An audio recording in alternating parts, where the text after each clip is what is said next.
Et pour aborder ce sujet, nous avons le plaisir d'accueillir au bout du fil Monsieur Jean Massiha. Vous êtes expert en relations internationales. Bonsoir. Bonsoir monsieur. Alors voilà, il y a tous les jours des convois de camions transportant des tonnes d'aide humanitaire dirigées vers les habitants de Gaza. Comment évaluez-vous ce processus de transporter les aides aux Palestiniens? Là, écoutez, je pense que dans le cadre, de manière plus générale, dans le cadre de chaque guerre, l'aide humanitaire est acheminée de manière satisfaisante dès que des trêves sont signées. Bon, là, il s'avère qu'un accord a été signé entre Israël et le Hamas, et donc effectivement, l'aide humanitaire a tendance à arriver de manière un peu plus fluide qu'elle n'arrivait en cas de conflit. Bon, donc partant de là, si vous voulez, je pense qu'une fois que les accords seront allés à terme, c'est-à-dire que l'accord prévoyant l'échange des prisonniers sera totalement réglé, il va évidemment falloir négocier plus avant des solutions plus pérennes pour qu'on puisse plus parler d'aide humanitaire, justement.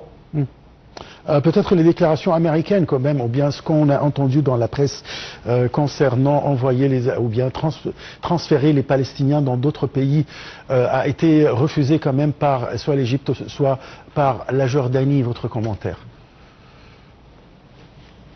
Bah, écoutez, c'est un peu normal que les États-Unis de Donald Trump, si vous voulez, ont toujours été favorables.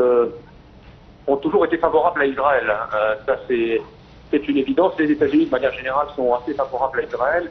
Vous savez que Israël et l'Égypte sont les deux pays les plus aidés par les États-Unis depuis les accords de Camp David, puisqu'ils reçoivent respectivement chaque année 3,5 milliards de dollars et 3 milliards de dollars, notamment en aide militaire. Donc, il est vrai que les États-Unis soutiennent Israël dans la région.